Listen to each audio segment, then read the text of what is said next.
Good evening. The opinions and statements voiced by our guests do not necessarily reflect the opinions of this network. Enjoy the shows.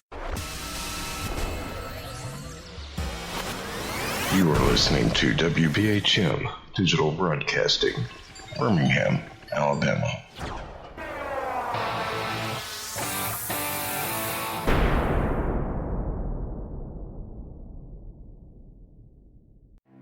Headline edition, July 8, 1947. The Army Air Forces has announced that a flying disc has been found and is now in the possession of the Army. Army officers say the missile, found sometime last week, has been inspected at Roswell, New Mexico, and sent to Wright Field, Ohio, for further inspection. Now, historic films made in the spring of 1948 and just released show Eniwetok preparing for heavily guarded and still largely secret tests of new atomic weapons. The test's purpose is to measure atomic effects on thousands of different materials, 30,000 tons of them, not, as at Bikini, to prove military effectiveness.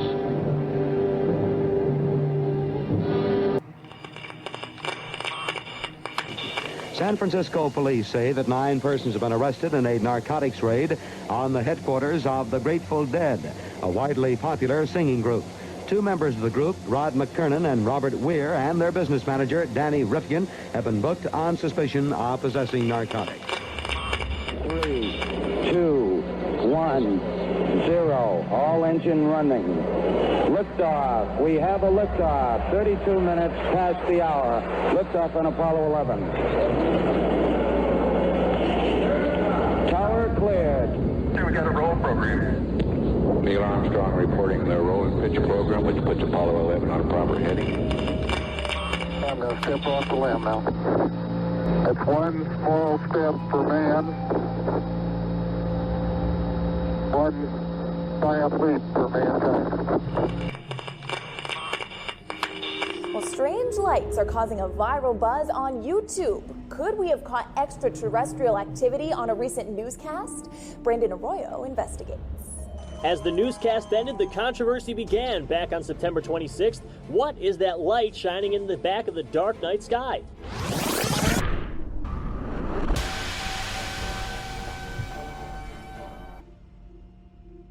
With coverage reaching all the way back to 1948, for over 70 years, Fate magazine has brought you reports of the strange and unknown, all of them true. Now, Fate Magazine Radio is carrying on that tradition of setting the standard in paranormal talk radio as we report and discuss some of the most mysterious and perplexing phenomena imaginable in this strange world of ours. Now, here is your host of Fate Magazine Radio, Kat Hobson.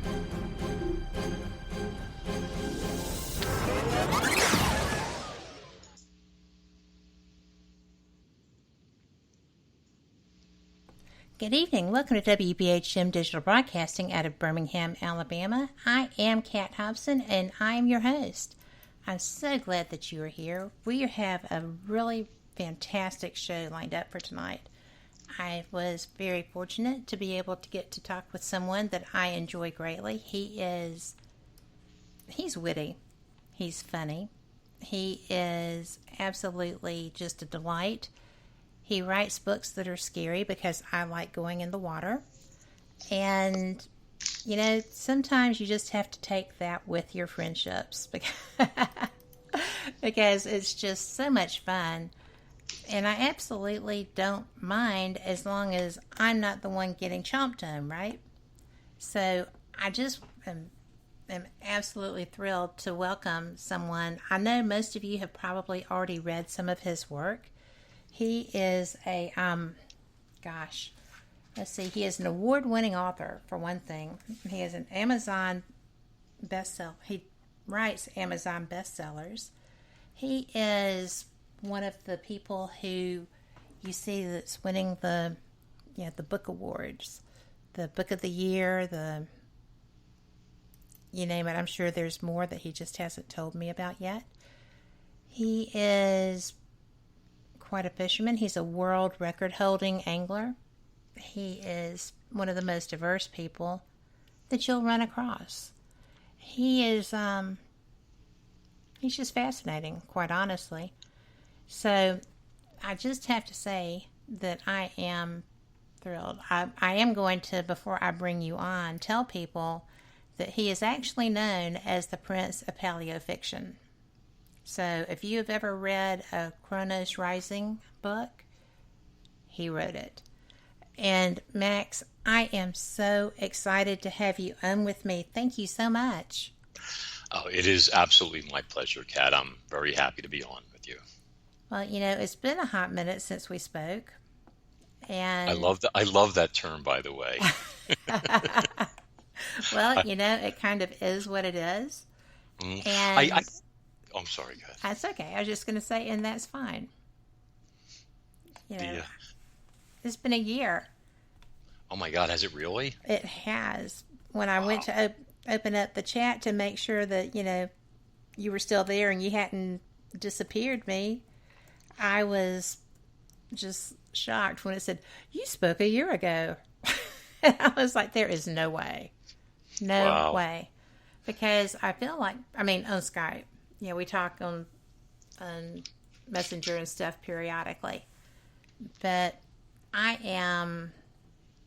am just so excited because we have people in chat who I haven't seen in some time, and I am thrilled. So I have seen Scott Martis. He and I spoke recently. He says, hey, he's in the house.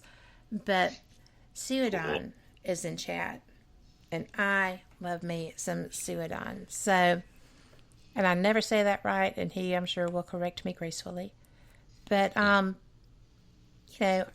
am just so excited because you have been busy. You have been doing all the things. In the intro, I mentioned that you're a best-selling independent novelist, and amateur paleontologist, but you're also a radio host now.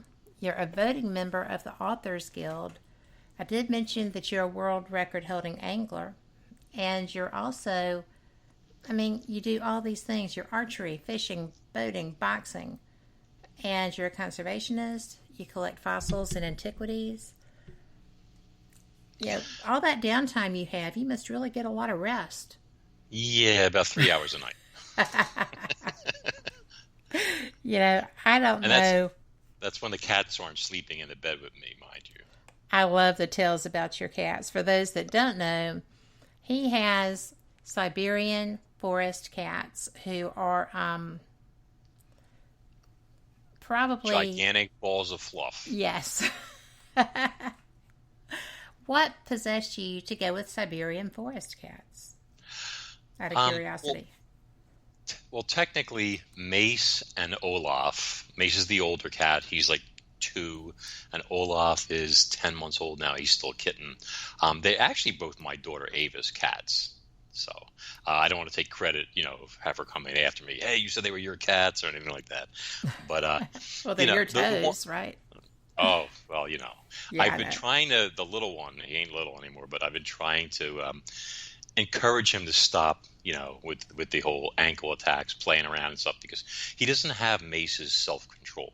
See, Siberians are actually a wild species of cat that, they're from Russia, hence, Siberia. In fact, Mace's ancestors go all the way back to the Tsars of Russia. So he actually is, when I call him like, the Minister of Fluff and stuff like that. Yes. It's actually based on some reality. But Mace has a lot of self-control. He's very disciplined. If he plays around with you, he bats you in the head or something like that. He always keeps his claws sheathed. But Olaf hasn't learned that yet. So he thinks, like, when I play with you, you're like Mace, so I can grab you and I can sink my talons into you, and you got thick skin and fur. It's going to protect you, And then, these cats, they live in trees, they hunt birds and lizards, and they're designed to hunt, so those claws are huge. And I'm like, oh God, but we get by. Well, it is better than Kronos. Yeah, and they are ingenious cats. Olaf, if you've seen the video, he'll fetch on command. In fact, he brings you toys to play with him and his mice to throw for him, and he'll bring them wherever you go. I mean, puts it right at your feet, and he just loves it. He doesn't get bored. You don't have to ask him or anything. And Mace is even smarter, but they're great animals, but they're big cats. I mean, full grown, they're like 20, 25 pounds. And then you add all the snow leopard poof that comes out of them. It looks like you got a lynx living in your house, except with a long tail. Yes, that's funny. And I mean, I know it's a mess, and I know that Ava loves them, and you do too. But it is really kind of funny, because when I see your posts, I'm just like, he's going to be eaten alive and asleep one day. But oh gosh, maybe not. Maybe not. And Mace actually is like Ava's bodyguard, which I really like. When she sleeps, he just goes into her room, he climbs up on the bed, and he takes up position like a sphinx, and he just stays there all night. I don't know if he sleeps, I mean, like I checked in on her in the middle of the night, and as soon as I walk in, those luminous eyes in the dark turn in your direction, and he's like, "What do you want?" This Easy, is my guy. child, because it's that time. Yeah. Well, but that's a beautiful thing. I have had dogs and cats, and I have had a cat who thought she was a dog. She actually came first, so she taught my dogs how to be people. And cool. that was very odd, because the one that I still have from that Fab Four group, as I call them, still bathes herself. She's a blind 10-year-old black lab, and she still does all the things. And I just absolutely love that. It's too much fun. I almost had a black lab myself many years ago. Uh-huh. When it's actually a very, well, not a bizarre story, but unexpected. When I still had an apartment in Brooklyn, I used to fish there a lot, and me and two of my friends had gone out on a private charter, and we got back into Gerritsen Marina. It's near Sheepshead Bay, and we were on the docks there, and the docks are like a maze. They're right. like a network there, and I saw something big swimming in the water, and I thought, wow, that is a huge fish. And then I looked closer, and I realized it was a dog. And I could see it was struggling. Mm-hmm. And then I looked around, and I realized the dog would not jump into the water by herself, because there was no way for her to get out of the water, to climb back on the docks. There was no way. They don't have hands, etc. The docks were like 2 feet above there, and the docks are big. And I looked, and looked around, and I'm like, she's not going to make it. I could tell she was about to sink. And these two, my friends, are standing there like, duh, duh, duh, duh. I'm like, don't just stand there. So I ran down the docks, find my way. I was like, oh my God, I lost her. And then I saw her just starting to sink, and I had to jump in and get her. And as I did, and Gerritsen Marina is not exactly the cleanest water. I mean, there's, fish carcasses all over the bottom, crabs eating them. God forbid there's something worse down there that gets dumped, if you know what I'm saying. I do. Yeah, but Brooklyn. and then I was like, oh my God, is this dog going to bite me? And then she was really drowning, and I thought her fear of dying has got to be greater than her fear of a stranger. So I got an arm under her, and then I latched onto the side of the dock because it was still close, and then I managed to lift her up and press her, and I put her on the dock, boom, like that. I mean, she couldn't stand or anything; she was just lying there, like like this, and then I climbed out. And, she caught her breath, and then she stood up, and then she, of course, shook more water all over me, naturally. And at that point, she was like on my hip. I mean, she wouldn't go anywhere. She was like glued to me. Wherever I went, she went. It was like, there was like inseparable. And I couldn't keep her, though. She was a black lab. I mean, she was a beautiful dog. So why somebody would do that, I don't know. But I'm positive she wasn't dumb enough to jump in the water on her own. Right. But I found her a home, neighbors that had a great yard and kids and all that. But my landlady in the apartment, you were not allowed to have dogs, and that's just the way it was. Well, I've got to tell you that out of all of the animals I've had, and I do paranormal investigation and different kinds of experiences, and I research all types of philosophies and religions.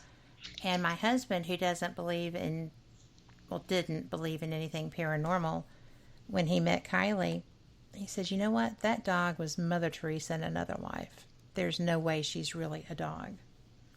And I just kind of looked at him and I was like, well, you're coming right along. Yeah, that's pretty neat. But you never know. Well, you don't. No. And that's half the fun of living. Is getting all the surprises that you find. Yeah, whenever I hear Black Lab, though, I just think about that incident, Well, I think that you're a hero. Of course, I think you pretty much are anyway, so that's all good. Thank you. It's very kind of you. Yeah, you are absolutely one of my favorite folks. But I have a question to ask you, and we have got a little bit of time before we go to break. 5 minutes, 4 minutes. Okay. And I don't know if you can cover this in that time, but what about I'll the try Nessie to be succinct. tooth? The Nessie tooth. The Nessie tooth. Is this the... You have a Nessie tooth? Me? Yeah. I have plesiosaur teeth, and I have enormous mosasaur teeth, and a sort of giant shark's teeth, and a pliosaur tooth. I don't have anything that I would call a Nessie tooth. Are we talking about the tooth from that video from a long time ago, like that supposedly some college students found, like with the dead deer thing or something? Oh. Is that what you're talking about? Scott Martis said to ask you about that. I see. And with Scott Martis, you never know what you're going to get. Oh, yeah. I love that. I'm going to rein my sense of humor in for once. But, yeah, I mean, if that's what he's referring to, it's a pretty well-known thing. I don't know how long ago, 10 years, 15 years ago, something like that, a video surfaced. Supposedly some American kids were in Scotland, found a half a deer in Loch Ness, and pulled something out of it in their video, claiming that it was a tooth from something. And then it started circulating that there was this tooth of this giant eel found in this, deer carcass. And as soon as I saw the video, the clip, I was like, oh, and of course, the so-called tooth was confiscated by the Scottish authorities and never to be seen again. Well, of course. Yeah. But interestingly, though, these kids had studio quality photos that they managed to take of this tooth before it was confiscated by the authorities. And then if you compare the tooth in the quality images versus the still from the moment that they're holding it in the video, you can see it's not the same thing. Right. It's been altered, or it's an entirely different thing. But either way, the object that they're holding that they supposedly pulled out of a deer was confirmed by my taxidermist, first off, George Dante, who has done the world of fishes for museums like the American Museum of Natural History, etc. He knows marine life and has dissected it and taken it apart and put it back together as well as anybody. And he told me, quite frankly, he goes, that is a crustacean dactyl, the last appendage on a crab or crab's foot or something. And so that's what it is. It's not a tooth. It was never a tooth. Crab. Well, it's from a giant Japanese, like a giant Japanese spider crab, which they get to be like 10 feet across or something. But the thing is only a few inches long, like 3-4 inches long, something like that. But and you could tell. I've compared the images to that of the spider crab, and you can see right away that's what it is. So either somebody, the only way you could explain it is obviously giant Japanese spider crabs that live in the ocean don't live in Loch Ness. Right. So somehow this so-called tooth, this crab's dactyl, ended up embedded in a rotting deer carcass. And, everybody does Nessie hoaxes and hoaxes for all sorts of stuff. So it doesn't surprise me that a couple of college kids would do something like that, or that somebody else, had a deer that was run over and they, put it in the water and stuck something in it to fool people, or who knows what, people do crazy things for crazy reasons. But, my take on it is just pure and simple that it's not a tooth, it's a piece of a crustacean, and that's all there is to it. End of discussion. And you took it to an impeccable source, so kudos to you on that, too. Oh, it wasn't just that. I showed it, online, and restaurant owners were like, "Oh my God, that's from a crab. I've cooked 10,000 of those." So they were would you laughing. like to cook one and just show me? Yes. Yeah, I mean that's it was just ridiculous. So I mean, it might have fooled these kids, assuming that they weren't in on it, etc. But it's not going to fool somebody who knows their way around marine animals and anatomy for the same, etc. True. Well, does that answer your question, Scott Martis, who already knows all the stuff? Just wants me to say it on the air. There you go.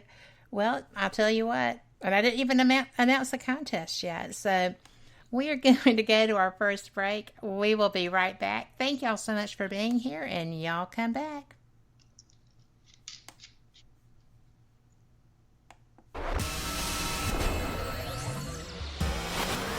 You are listening to WBHM Digital Broadcasting, Birmingham, Alabama.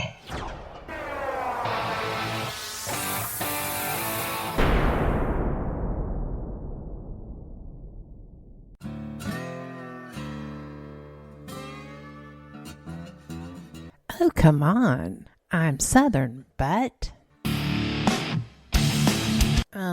Nope. That'll do. Hello.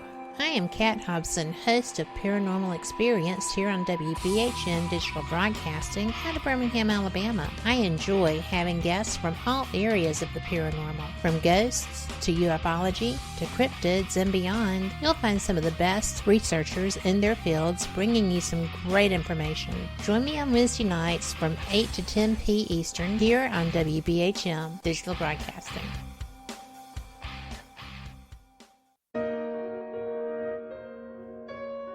You are listening to WBHM Digital Broadcasting,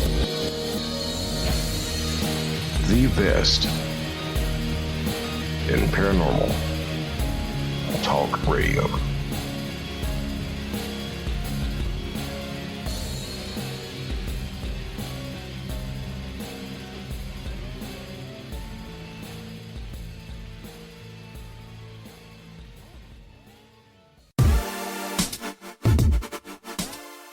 Listening to WBHM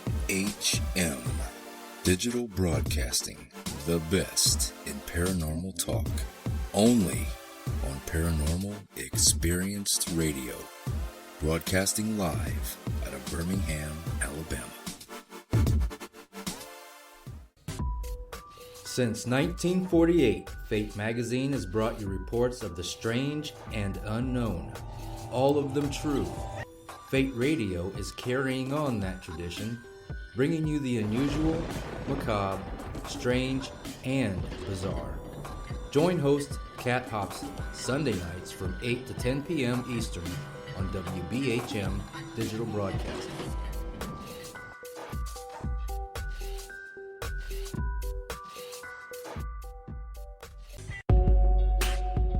You're listening to WBHM Digital Broadcasting, the best in paranormal talk, only on Paranormal Experience Radio, broadcasting live out of Birmingham, Alabama.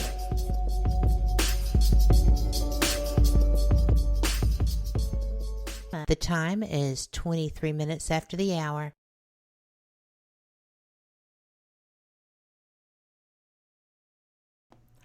Welcome back to Fate Mag Radio here on WBHM Digital Broadcasting out of Birmingham, Alabama. I am so pleased that y'all are here tonight because this is going to be a fascinating show. I have as my guest Max Hawthorne, who is a super writer. He is the author of the Chronos Rising series, and he is never boring. I used to say that I just could not possibly look at his books because I like swimming in the Gulf, and I'm out there all the time. But, I read Peter Benchley's books back in the day, and I have heard you compared super favorably to him, by the way. So, you've written, 7 books on Chronos, or are we almost 7 or 8? There's 6 books in the Chronos Rising series, and I did that other book, Memoirs of a Gym Rat, prior to that. What brought that on? Because that is a really sharp book. Memoirs of a Gym Rat? Mm-hmm. Well, I before I became a full-time writer, I was a it's like a complicated thing. I was supposed to go to veterinary school. I was working for a vet, assisting him in surgeries, doing all this stuff, prepping to go into veterinary school. I couldn't do it. It was horrible. Like half of what he did, half of his income came from putting down on one of animals. And it was nightmarish for me. I just, I had to quit it. I had to give it up. So then, I was a bodybuilder and an athlete, and all that back then, and I figured personal training was something positive. I could help people. So I went into that field and gradually worked my way up the ladder. And as I was doing that, I had invented a fitness product called the ThighMate. It was like a weight system that went around your legs above the knees and attached to a belt on your waist. Sort of like ankle weights, but without any of the injuries you get from ankle weights. And I was even on QVC with it, believe it or not. Really? I got to hang out with Corey Everson, 6-time Miss Olympia there, and all that stuff. I forget what that guy's name is. I was trained by that guy Dave that they call Cookie Monster. He does the food on there. Mm-hmm. And the host was that blonde-haired guy when I was on. I forget what his name is. But anyway, so while I was doing all that, I was, managing health clubs and stuff. I started and I think at this point I was starting to get the writing bug, and I was doing like some freelance stuff on the side also. I wrote a lot of pieces that ended up in like outdoor magazines and fishing magazines and all that stuff because, that's one of my passions. And but while I was doing all this, I started seeing the seedier side of the health club industry. And it's far worse, let's put it this way, in the big national chains from my experience than it is from the private ones. Because when you have private like mom and pop shops, mm-hmm. they're hands-on and very, they want the best for their people and their business. So they really have higher standards, in my opinion, than these big chains. The chains, their name's usually on the door. Right. But the chains are horrible. I mean, their turnover rate for employees was nightmarish. Their salespeople were the worst of the worst. I mean, like, it was appalling to me, the things I saw happening. You'd be working with somebody and you'd be like, so what'd you do before you were here? Oh, I sold used cars. Oh, gracious. I think used car salesman is like the worst, like the most hated profession. That it's worse than being an attorney, Or another guy, I'm like, so, what were you doing before this? Oh, I just did a nickel. A nickel? What do you mean? I'm thinking like, from when I was a kid, like a nickel, like what, smoked a bag of pot? They cost $5, or something like that. Not that I ever did, but I'm like, a nickel? He goes, yeah, like 5. I'm like, 5? He goes, 5 years. I'm like, you mean you were in jail? And he's like, yeah. I'm like, for what? Selling crack. Oh, great. Holy cats. So there's no background checks there. They just hire anybody that they feel can make them money. And then when they screw up, they fire them, they spit them out, and they bring in the next one. And that was nothing. I mean, stuff that was the steroid sales in the gyms. I had a manager trying to sell me stuff one time. Sex, violence, locker robberies, horrors upon horrors. It was like every other day something nightmare should happen, and I would write it down on a little piece of paper, and I'd put it in my pocket. And I'd go home with sometimes 5 different incidents of things, people being mistreated, ripped off, whatever it was. I had a shoebox. I still have the shoebox full of all this stuff. And so by the time I left the business, I was already planned this book because I wanted people to see. Oh, my gosh. Yeah, and I wanted to train people to defend themselves against what you encounter when you go in there, when they try and run you over and sell you everything and anything that you don't need. I exposed all the tricks, all the verbiage, all the lines they use on you to try and play with your head and mentally manipulate you and all overcome your, quote, objections. And it's all in the book. So I put it all in there to help people. And, that's what it does. Well, I have not read that one, but I am going to go back and do that because I am always shocked by how people don't treat other people. And so, yes, I'm going to go and read that because I don't often get on a soapbox, and when I do, I'm always shocked to find out that it actually is under my feet. Mm-hmm. So, it's just like, how did that get there? So there's also some hilarious and disgusting stories in there. I mean, there's a lot of anecdotes. You're going to go back and forth between being appalled or shocked or offended and laughing hysterically or possibly getting a little nauseous. I could share one with you if you want. Not the nauseous one. Not not a nauseating one. Well, Yeah. it's pretty funny. I mean, it's not disgusting. Well, it has to be PG-13. Oh no, that's fine. I Okay. think. Okay, so one day I have these two jocks come in, and I'm like running the place, and they're looking to join the club. So I walked them around the place. They were football players. My height, like 6'1", built. Young guys, 19, 20, something like that, college kids, and they loved the place. And they sat down, and I told them what the price was, and they said boom, and they gave me their credit cards, and I did all their stuff. And then they were done, and they were like, "Hey, Max, wait, you didn't show us the locker room." And I was like, I tried to blow it off. I was like, "Oh yeah, you've seen it in the locker room, you've seen it all." And they're like, "Yeah, but we'd like to see it. We're going to shower there, this and that." I'm like, They're like, "Come on, dude, we just gave you 2 easy commissions. We want to see the locker room." I'm like, I'm hemming and hawing. They're like, "Come on, the place is gorgeous." It was a huge facility, 40,000 square feet, racquetball, basketball, everything. They're like, "We're sure it's great." I'm like, and they're like, "Is there a problem?" I'm like, "No," but I'm like, there's a lot of naked guys in there. And they're like, "Dude, we're jocks. We've seen everything." And I'm thinking, no, you haven't. Oh, good heavens. And I used to avoid the locker room because you never knew what you were going to see in there. Okay. So I walk downstairs with them, and I feel like I'm like on, walking down the Green Mile, like I just know something bad's going to happen. And the timing couldn't have been worse. So we walk in, and I turn to the right, and there to the right is a gentleman. I think he was a limo driver or something, and he's buck naked. I could say that PG-13, right? Yes. Okay. And he's about 5'8", and he weighs 550 pounds. Now picture that. Okay. That's a lot of naked.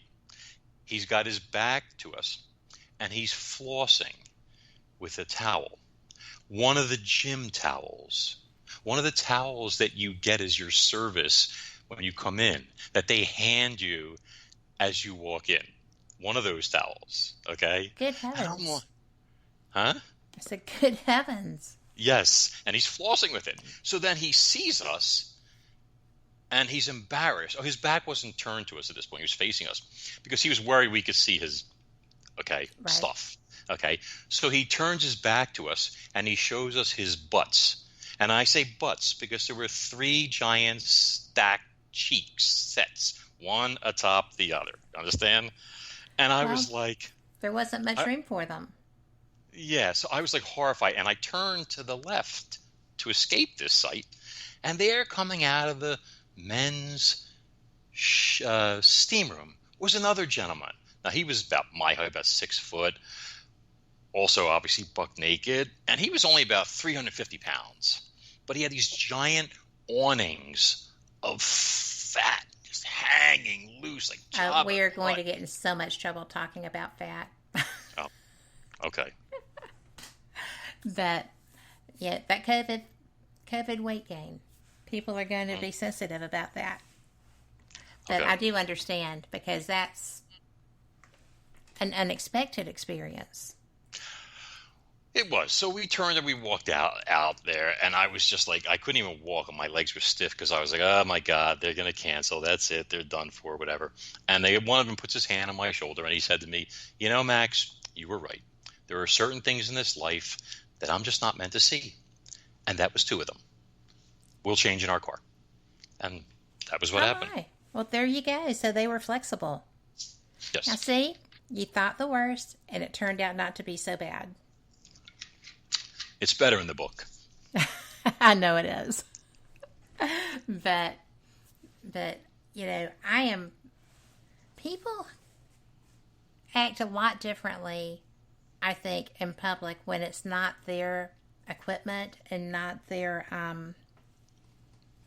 job to clean it up than they do at home. And I have seen in some national chain women's spas over the years, things that would also flip you out. And my dad used to tell me I was way too young to be so dang naive. I mean, way too old to be so dang naive. And I am, but I like who I am. So I'm constantly shocked. So it's just like, well, I guess if that's what floats your boat, then you'll just have to rock with that. But I want to go, if you don't mind. Mm-hmm. Oh, well, you got what I think you might, is a compliment. You sound like Howard Stern. So I would rather interview you. So it's all good. But the same person who said that was, she said, I think I have mini butts too now because of the lockdown. See, I told you the COVID thing was going to be addressed in that. Now, Denise would like to know, what is the, I don't know if you can go with this here, what was the worst thing you heard in that industry? The worst thing I heard? I don't think I can say that on your show. Okay.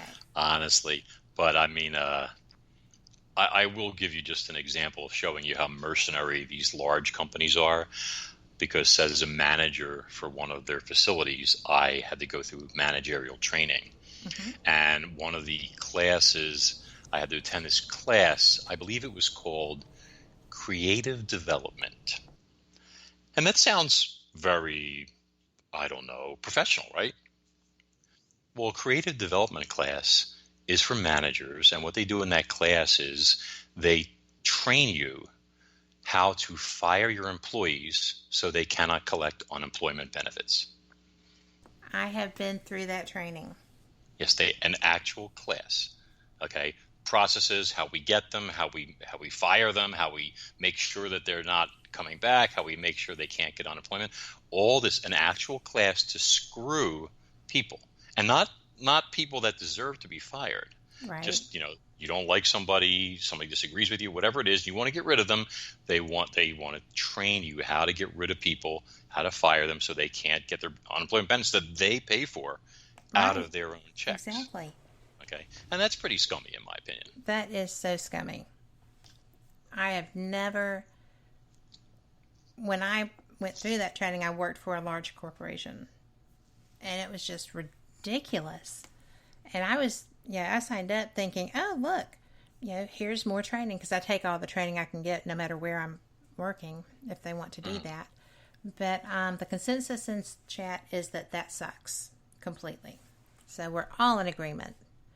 Oh, I actually have, when I left that same company, the HR director of HR for a national health club chain called me up. They didn't have anything bad in my file or anything like that. And she was like, she actually said, we're going to put in your file that you quit so you can't collect unemployment. I had been fired, and they put in she said, we're going to put in your file that you quit so you can't get unemployment, just like that, not realizing I was recording our conversation. Oh, perfect. Yes. Absolutely perfect. Yeah. And this is the human resources director for a huge company that had hundreds of facilities. I mean, what kind of human beings are we dealing with here? Very greedy ones that don't care about their reputation or anyone else's well-being would be my guess. Yes.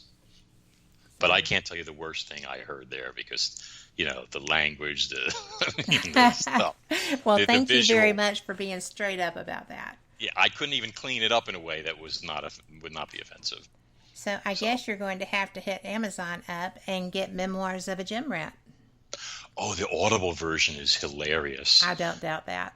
Yeah. Did you do the verbiage on it? No. The voice artist they hired, he's actually, the narrator is a voice artist, among other things, and a comedian.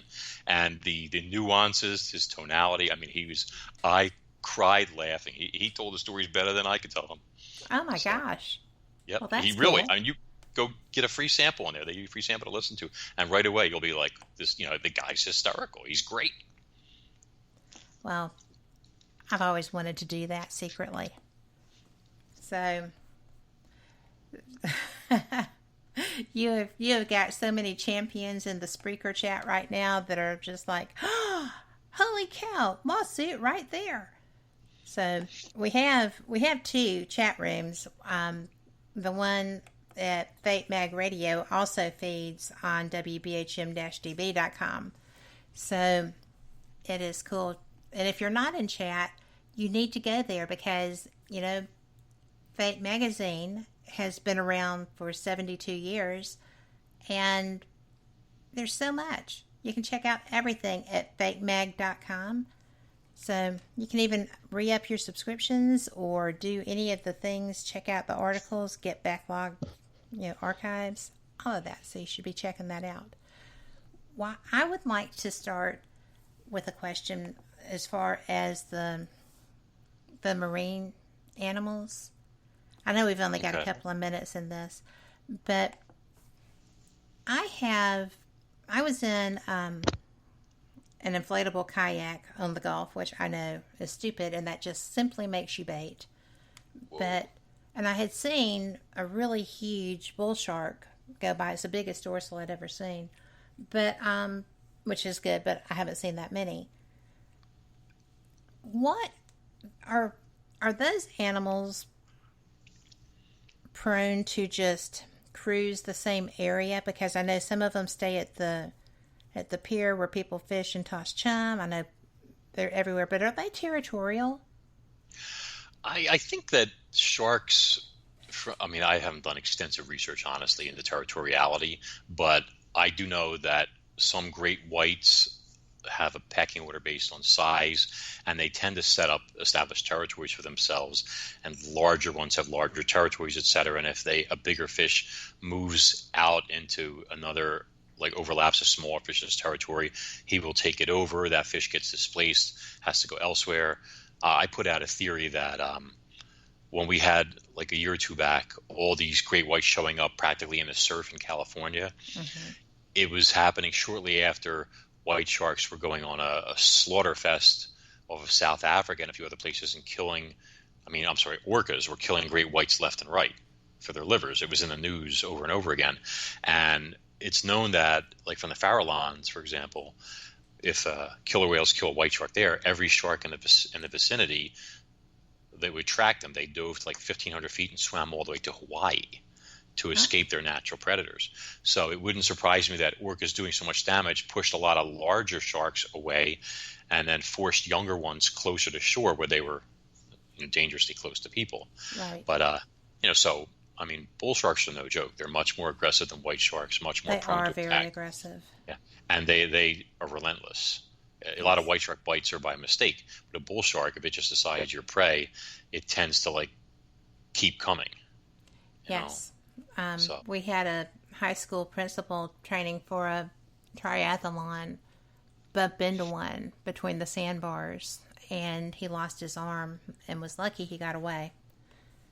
They are extraordinarily aggressive. But we are at our second break, so everybody, we will be back. This will take about 2 minutes or 3 minutes. We'll just see. But oh my goodness, you have such good questions. But we will be back with some even better questions than mine. I tell her she needs her own show in just a minute.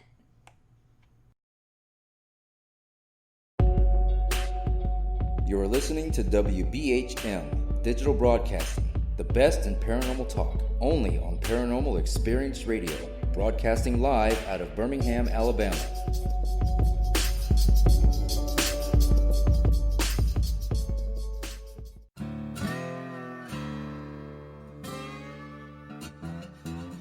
Oh, come on. I'm Southern, but...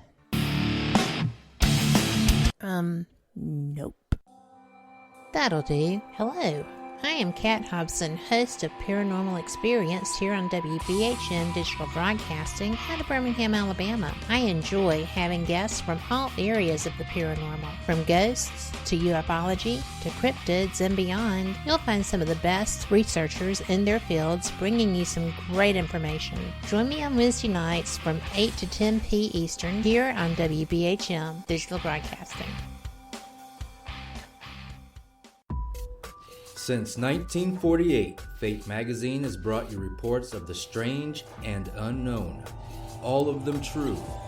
Fate Radio is carrying on that tradition, bringing you the unusual, macabre, strange, and bizarre. Join host Kat Hobson Sunday nights from 8 to 10 p.m. Eastern on WBHM Digital Broadcasting.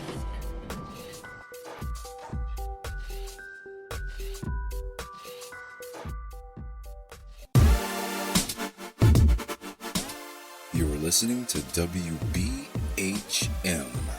Digital Broadcasting, the best in paranormal talk, only on Paranormal Experienced Radio, broadcasting live out of Birmingham, Alabama. Welcome back to Fate Mag Radio here on WBHM Digital Broadcasting out of Birmingham, Alabama. I am joined by my guest, Max Hawthorne, who is a fabulous author and a prolific one as well. Now, we do have a question for you, and then we're going to get into some other things. And I think it's a really great question. What are you doing in your life right now that brings you the most happiness? You mean like naps? Naps are my favorite. Oh my God, you don't know. Although I always wake up with a 20-pound cat sleeping on top of me. Gosh, I mean, honestly, the stuff that gives me the most joy is the time I get to spend with Ava, with my daughter. I mean, she's 11 now, and she has a lot of friends, and they do a lot of communication and playing and stuff and games and stuff on, like, I don't know, TikTok or these different platforms and stuff. So it's like, she doesn't have as much time for me. So it, I appreciate it even more now. So whether we're, doing a little boxing training, because a girl's got to know self-defense. Absolutely. Or fishing together, or archery, or watching anime, like Attack on Titan. Yes. Whatever it is, that's the best stuff for me. Well, I know how much you enjoy her, and I did actually like the dress. I thought that was really cool of you to give it up for her. So, the dress? The dress. Which dress? I wasn't wearing a dress. No, you were not wearing a dress, but you had shared that someone had given you a dress, and that you just thought it would look so much better on Ava that you just gave it to her. Oh, that was my then agent. She had given me a dress for Ava. It was like a mermaid dress or something like that. Yes. Back when she was like 6, I think, or something. Yeah, we still have it in the closet. But I just thought that was great. Yeah, she was adorable. I mean, all children are adorable. Yes, obviously, your own are the most adorable. Obviously, well, it comes in the territory. Absolutely. That's the way that rolls. Mm-hmm. But I am not sure. How to say this, but this is from Scott, and it's about the Super Predator and the LaMotta film. Is it LaMotta? Yes. What is that? Oh. Is it okay? Is it? No. It's a complex question. It's going to take a lot of stuff to answer and all that. But and I don't want to stop other people from asking questions. But back in the I think it's the late '60s. I'd have to check my files. But a fisherman named Gary LaMotta, he filmed with a Super 8 camera, mind you, that was state of the art back then, what he described as a 38-foot long turtle near his boat swimming around, and then it took off at high speed, some sort of turtle that stuck its head up out of the water and looked at them, and it didn't have a shell. It was like a shellless turtle, he described, and it was very fast. Eventually when it took off, it was fast. And the footage was impossible to really see. It's so dark, and it's such poor quality and stuff, and I was always fascinated by it. And I took a few frames from it a while back, a year or two back, and I enhanced them, and lo and behold, I was staring at the neck and head of a gigantic turtle peeking up out of the water. And there was no mistaking it. I mean, it's not crystal clear, but you could see the eyes and the bags under the eyes and the shape of the head and the jaw and the wrinkles under the throat and all this stuff. So when he said the head and the neck was 8 feet long, he wasn't kidding. I mean, he witnessed a gigantic cryptid. And I theorized that based on the two super predator documentaries, that the only thing that the super predator could be based on behavior, that it was an air breather, its body temperature, sustained body temperature, its long digestive process, all this stuff. I don't want to get all the details. Anybody can go on my website and just look up super predator or Gary LaMatta, which is Liimatta, I think. But I believe that the super predator is one of these huge turtles, not just one, but that there's a species of them, and that these turtles are piscivores, which means they feed upon fish. And when you're a turtle the size of a bus, a 9-foot great white shark is an ideal sized prey item.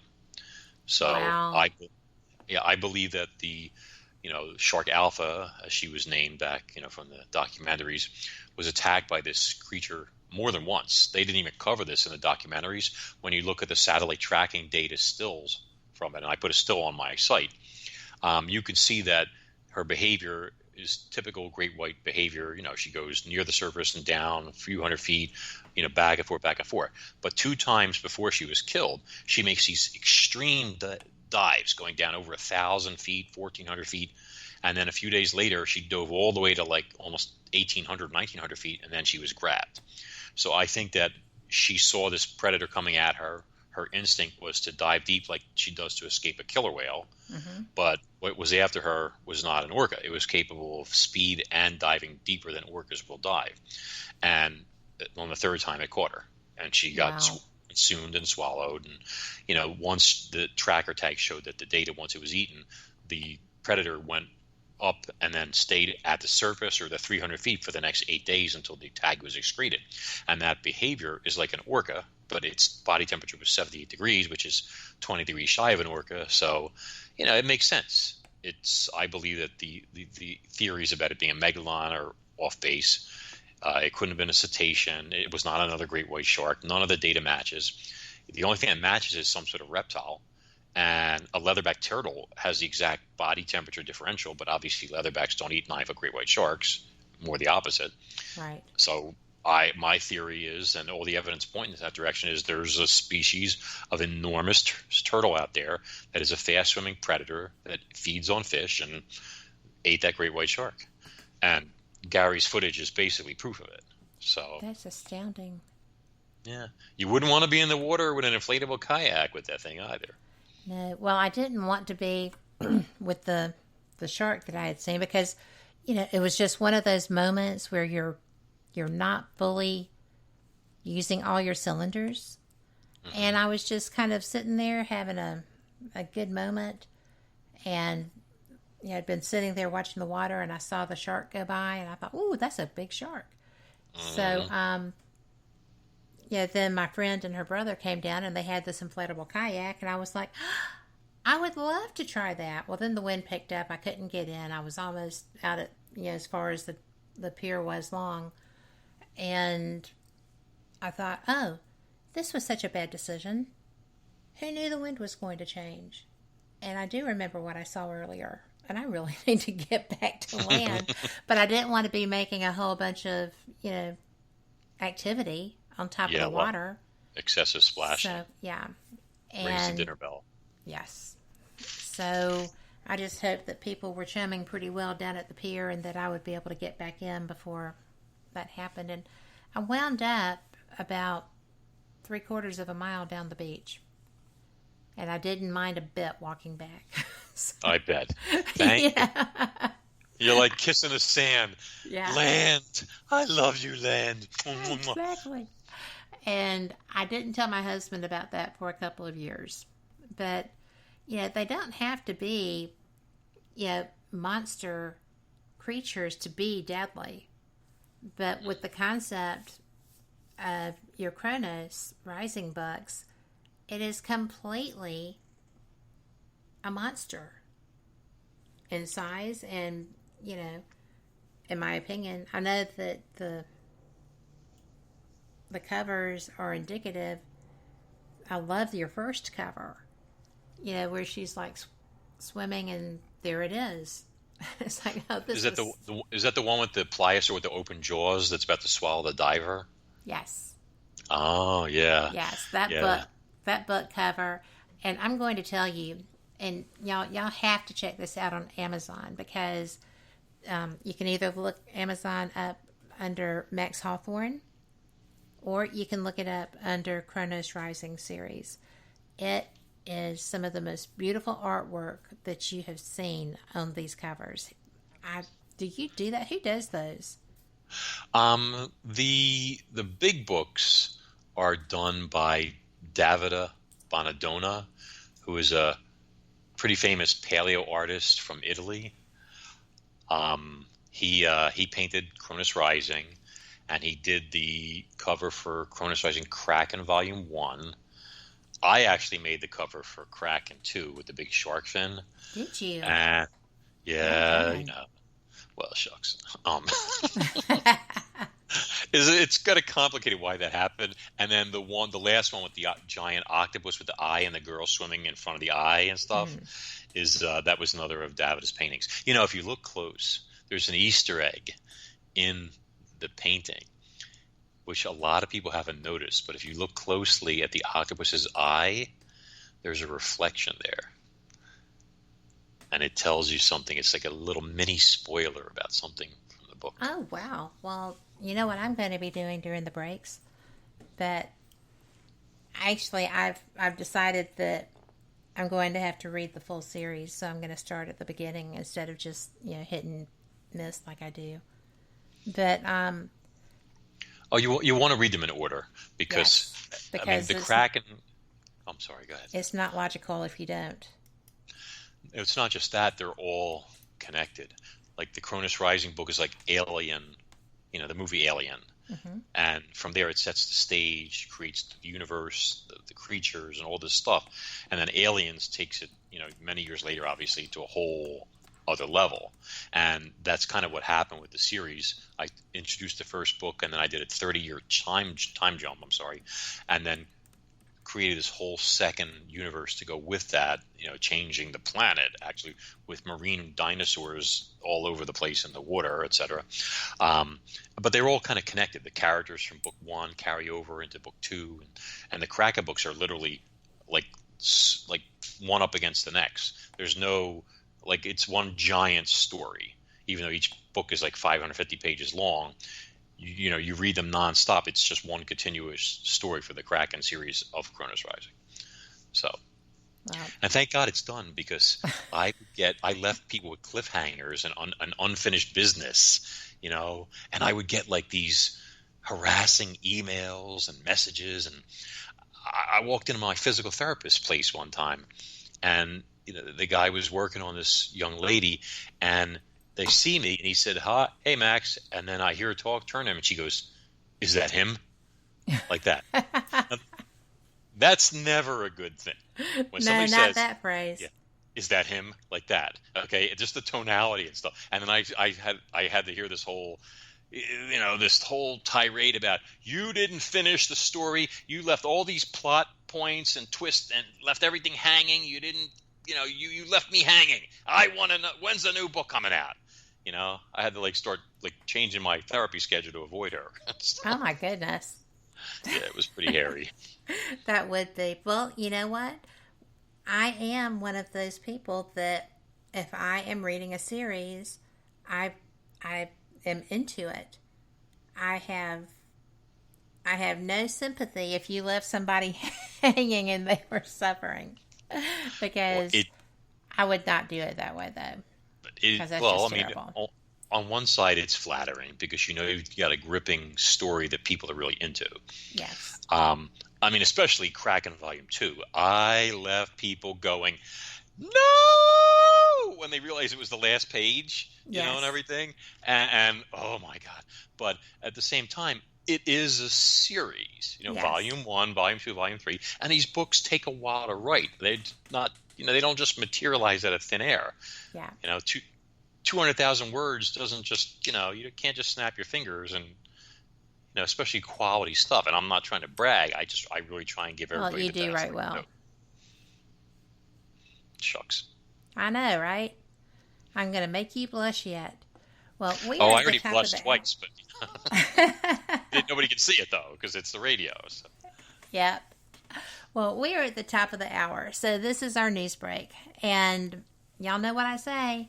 I am ever hopeful that we're going to get something really awesome happening at some point in time. But let's just keep that thought. Keep lifting everybody up. Yeah, if you are so inclined, spread that positive energy out all over the land, and we'll get there. So thank you so much for being here. We will be back right after this news break. It might seem impossible, but even now, you can get the pandemic updates you need, alongside uplifting moments that keep you going. Stay connected with stories for every side of you, from NPR and your listener-supported local NPR station. Live from NPR News, I'm Janine Herbst. Police in Portland, Oregon are looking for the gunman that left one person dead last night. It happened as a caravan of hundreds of cars filled with Trump supporters drove through the downtown area. There they clashed with a group of Black Lives Matter protesters, but it's not clear if the victim was a member of either group. Portland Mayor Ted Wheeler blamed Trump for escalating violence in the city. Trump has attacked Wheeler on Twitter on the ongoing protests. Oregon Public Broadcasting's Kirk Vanderhart has more. He tweeted that the mayor is an incompetent and a fool in all caps. That is more of the same from the president, who has repeatedly criticized Oregon leaders. But on the ground, most leaders here actually blame Trump. They say he has acted to divide people and inflame tensions, and they believe that he has goaded his supporters into stirring up trouble. Kurt Vanderhart reporting. At a press conference today, Wheeler said the president should help or get out of the way. The protests in Portland have been going on nightly since George Floyd was killed by Minneapolis police. Thousands of Louisiana residents are still displaced after Hurricane Laura tore through the state this past week. As NPR's Jon Stewart reports from the city of Orange, just getting basic goods is a challenge for those returning home. In an open parking lot under the blazing August sun, a line of cars hundreds long inches through a food distribution line. There's no power here. Water service has been disrupted. Restaurants are closed. So a regional grocery chain has brought in truckloads of supplies. They ask people to keep their windows rolled up. The staff is wearing masks. This is what disaster relief looks like during a pandemic. Jessica Doherty cares for her grandparents who live next door. We just need some ice, mainly because we don't have power. That's the biggest issue right now, is the not having power and it being so hot. She says she's trying to keep them from leaving their house. She doesn't want them to get COVID-19.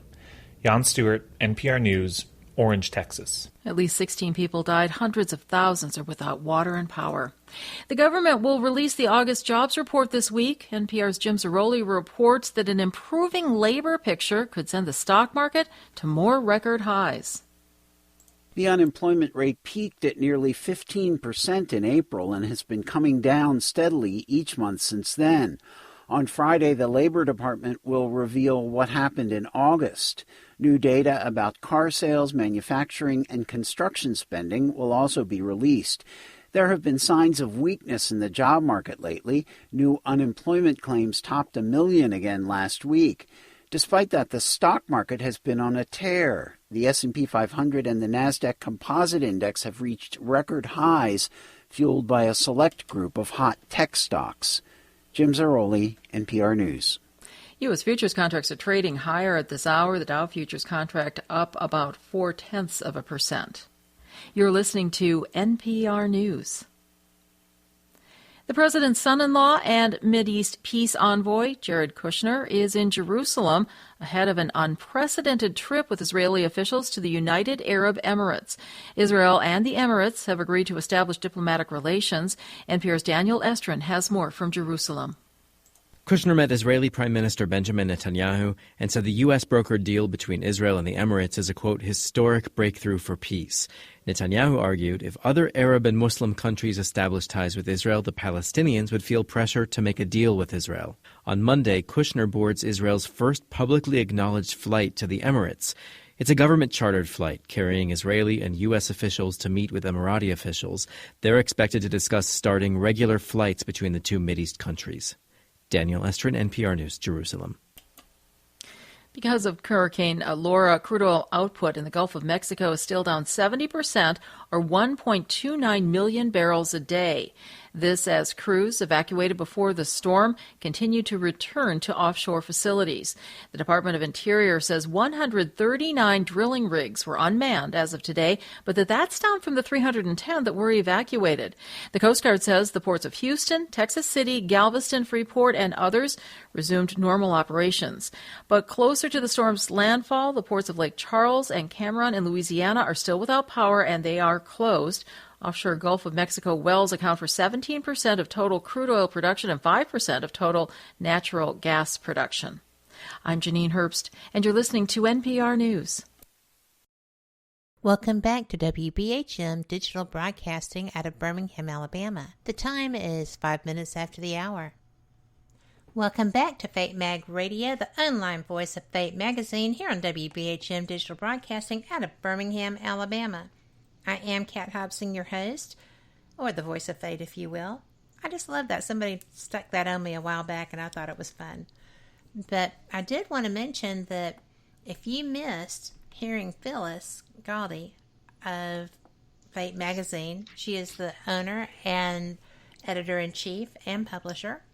She was on the second half, not an hour, but she got the full second half of Coast to Coast Radio on the 27th. So if you were a Coast Insider, you can go right in there and listen if you missed it.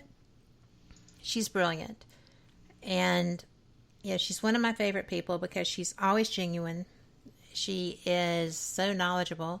She's been doing this work with these anomalous topics forever. And she is just... she's just something else. If you have an issue that you're looking for, she'll know if we have an archive of it, and she will know when you call her.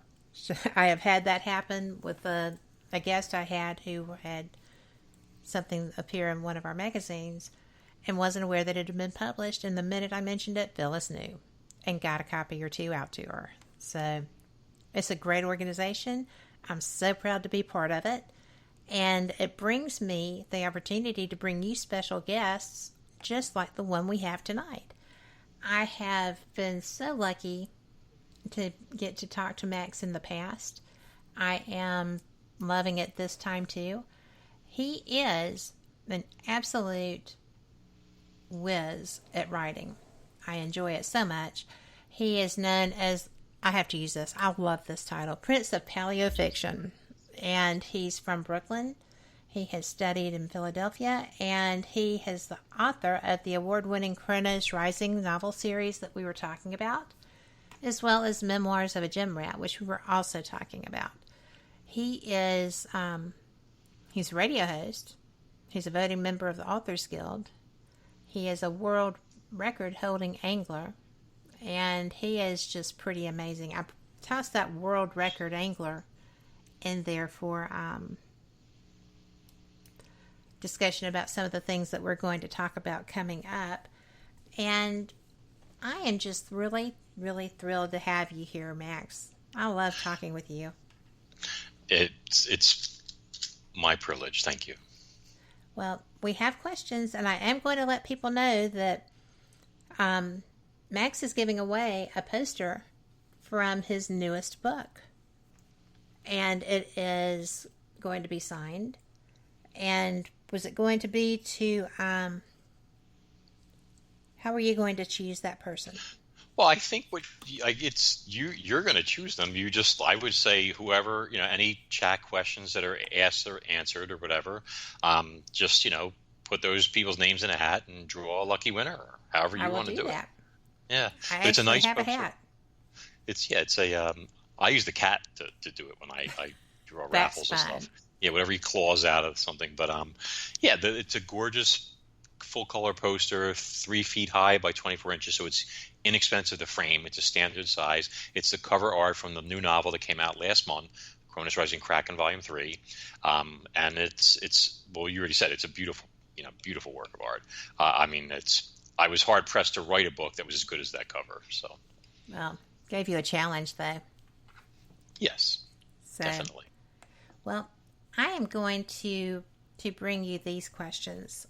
And The first is because she had asked if you went out on boats to investigate or research these sea animals. And hopefully most of the ones that you write about are fiction. Okay, is to investigate like extant marine animals, or looking for cryptids, like things that are not supposed to be there, or etc.? Looking for dino sea animals. Okay, gotcha. I've been on the ocean hundreds of times, but it's always been, fishing trips. So I've seen all kinds of sharks and whales and other cetaceans and caught everything imaginable, and I've had my hands on more fish than most marine biologists. So that gives me a pretty good knowledge in terms of that. I have not launched formal missions yet to hunt down a mega shark, for example, or to try and prove something else exists, like Gary LaMotta's giant turtle, etc. Mm-hmm. I have seen 3 cryptids in my life. One, I actually discussed it on another show, was what looks to have been a juvenile Sasquatch swimming in a lake in Connecticut, probably about 5 feet tall, I guess. And that was a very bizarre experience.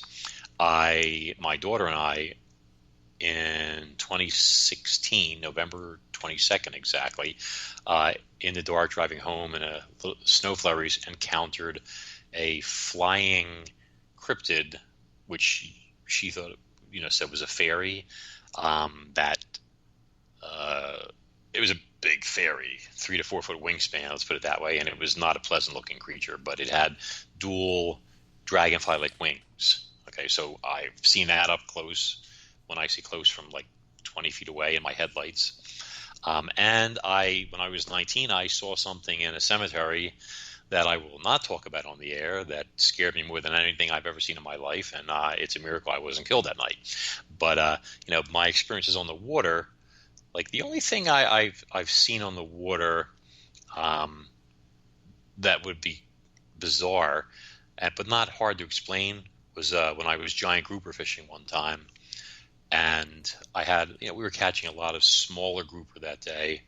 They were mostly anywhere from 75 to 150 pounds. And I had one on the line, and all of a sudden something enormous took it, ate it, swallowed it, yanked me almost out of the boat. I was holding on for dear life. It snapped an unbreakable tuna rod in half, screamed. My gosh. Yeah, there was 100 feet of steel cable as the leader on this rod. It screamed all that off the line. And then when the 400 pounds monofilament was there, it broke that like nothing, and then it was gone. And it left a swirl. The water boils up when something huge moves underwater. It left a swirl the size of my office, which is probably about 13 by 15 feet. And, my guide assumed it was one of those gigantic grouper that people say they see and but never's been caught, as he put it. But I don't know what it was. I didn't. All I was doing was trying not to get pulled over the side. So, but no, I haven't done any formal sea monster hunting yet. But it's on the agenda. Well, that's pretty interesting, because I have seen a snapper that I was bringing in just be taken. All I got was the head. I thought that was very selfish of whatever took it. So, because I love snapper. But I was astonished that something had just, cruised on by. And of course, you're out fishing and you've got the tiger sharks that just come up your line getting your fish and stuff like that. But that's not unusual. But I'm pretty surprised that something got a giant grouper. Yeah, if it was like 100-pound grouper, which is only like, 4 feet long, maybe 4.5 feet long. If it was an 8-footer, I lost a 600-pound grouper that was 8 feet long one time right next to the boat. It was the biggest grouper I've ever seen. It could have eaten a grouper the size of a small person with no problem. But, it could have been a giant shark, a big shark. It could have, you never know. It was a 70-foot hole that it came up out of, and it hit it and took it and dove, and, there was no stopping it. So, but there are some scary, unpleasant things down there. You know that area, Port Charlotte by the pilings. You don't want to go snorkeling down there. I mean, no. besides the bull sharks, you don't know what's down there. I mean, you're bait. Honestly, we're very slow in the water.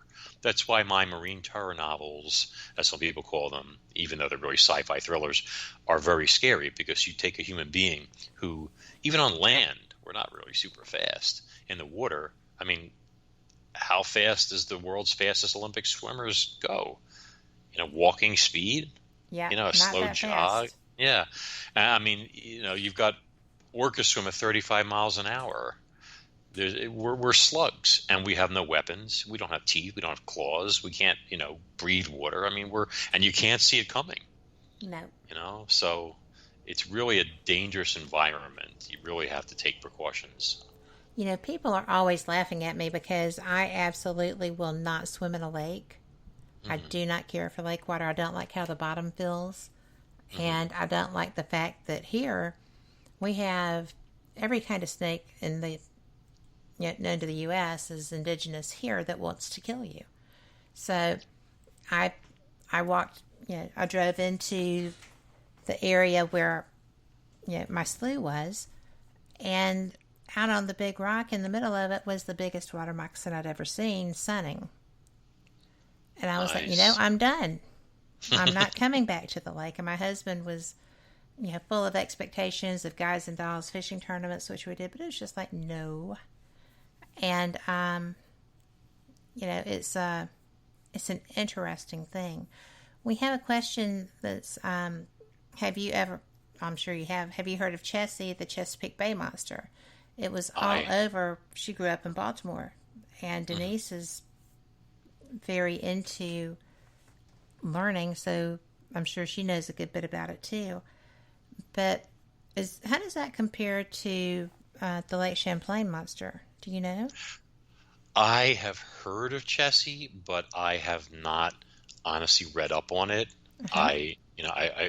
I'd be happy to discuss it. There are some marine sea monster sightings that a lot of them that sound like the same turtle that Gary LaMotta, saw. People describe a big head and neck sticking up out of the water. Some describe the face looking like a horse, which if you think about it, head on a sea turtle kind of looks like. So, I mean, that's a possibility. But if it's a marine animal, I don't think it's going to be the same as something in Lake Champlain. I haven't gone and, hunted for champ yet, although I've been invited a few times. But I tend to believe that champ is probably a very large sturgeon, as some people have said, or something like that. I could be wrong. I'd like to be, happily proven wrong and have an encounter with said creature. But I would say the odds are it's very different than what you're going to see in the ocean, where you have a lot more opportunities to run into bigger, scarier things than you do in lakes. That is so true. And, when you do go angling, what states are you generally in? I have been to Alaska, Hawaii, California, Cumberland River, Tennessee. Fished a whole bunch there. Florida. I've been to New Hampshire, Massachusetts, New York, New Jersey, Pennsylvania, Connecticut, Texas. Oh, Texas was great. Huge blue catfish. Put my dad on a 52-pounder. That's astounding.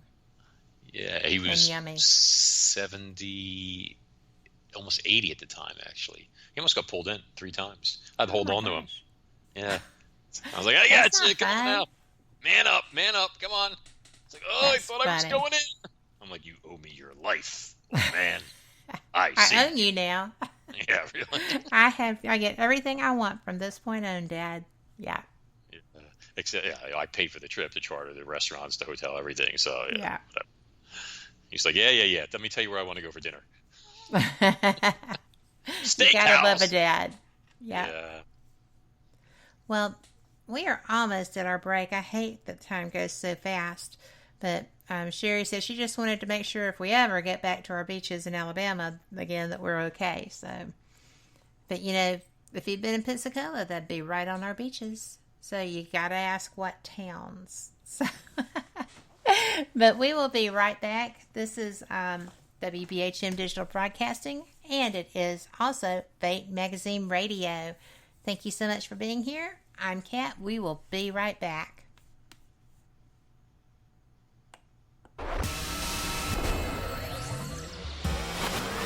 You are listening to WBHM Digital Broadcasting, Birmingham, Alabama.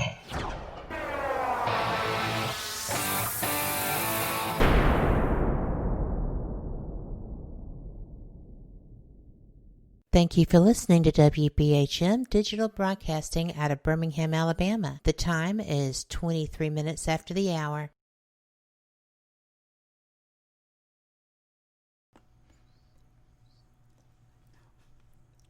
Welcome back to Fate Mag Radio. I do not think that was a 3-minute break. We will have to check on that again. But regardless, we are back.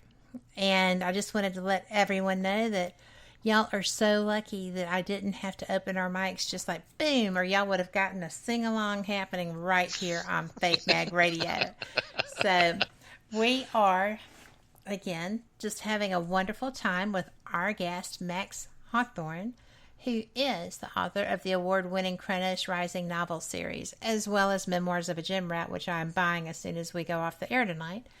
But I just want y'all to know that this is somebody who enjoys what he does. He does a great job at it. And Max, it is so fun to be talking with you again. Thanks. You're welcome. I'm just glad they didn't hear me singing, because that is not my strong suit. It is not mine either, but you know what? I have a great time when I do it, so it's all good. Now, we were talking about this giant, you're saying leatherback sea turtle, right? Mm-hmm. And you mean the one that Gary LaMotta saw and filmed? Yes. Mm-hmm. So, yeah. With that being said, I have opportunities to help like sea turtle rescues and stuff to get the babies back out to the water and such. Mm-hmm. But those are big. I've been off the Keys, not far off Key West, and seen great big sea turtles as well. Mm-hmm. But that's nothing compared to what you're talking about. I mean, they would have been, other than biting me and maybe pulling you under, if they were ill and did like snapping turtles, they weren't really an existential threat. So this would be a monster turtle, literally. I love sea turtles. First, I do too. I should say that I've swam with them many times, and for some reason they seem to want to come study me for some reason while I'm studying them. But I actually used them for research for my first book to figure out how a pliosaur would behave with the flippers and all that stuff. Sea turtles can be very cat-like. They can. They paw themselves and clean themselves and all this stuff. It's like a feline. But I was even on a related note, I got to even handle them at SeaWorld Orlando a few years back. I was invited down there to be a guest for a behind-the-scenes tour, and I got to physically hold and such some of the turtles they were rehabbing for release there. It was really a privilege. That is a privilege. Yeah, that is so cool. Yeah, one of the brighter sides of the whole SeaWorld thing. But the animal that Gary saw, if you ever see the footage or people go on the site, or actually if they go on Facebook, they can go on. I have a group called Max Hawthorne's Monsters and Marine Mysteries. Mm-hmm. It's pinned to the top there, like a press release about it and stuff, and has an illustration and all this stuff. But if you see the footage, even though it's dark and grainy, you can see that there's like a storm front in the back. It looks like the front was just moving out. And I strongly suspect, since that tends to impact bait fish, the high pressure, when a front moves in, fish move, and something like that feeds on fish, if they were schooling in big numbers, would be attracted to that and would be more likely to come into the shallowers and closer to land briefly. But most of the time, you got to figure this animal is probably far out at sea. It doesn't have to come ashore. It probably has adaptations where it can lay like soft eggs in the water that hatch almost immediately when laid or something. It's almost like giving birth to live young. It doesn't have to crawl ashore to lay eggs or anything like that, like a regular turtle does. And it's the size of a gray whale. I mean, a big one from the looks of things. I mean, Gary said he said it was 38 feet long. And as an experienced angler, saltwater fishermen. Gosh, that's bigger than my boat. But people that, if you think about it, if you're a saltwater angler, a captain, you know how big boats are. Yes. It's like anybody who knows a lot about cars. It's a good judgment. Yeah. Yeah. So when somebody like that tells me it was 38 feet long, he didn't say it was at least 30 feet or maybe 40 feet long. He said it was 38 feet long because he knows what a 38-foot boat looks like, and I'm sure he was smack on there, from prow to stern. Yeah. So, but he described how wide it was at the body. He said how big the head and neck was. I mean, everything. He was looking at it for a while, and he was filming it for a little while too. But I'm actually looking to speak to.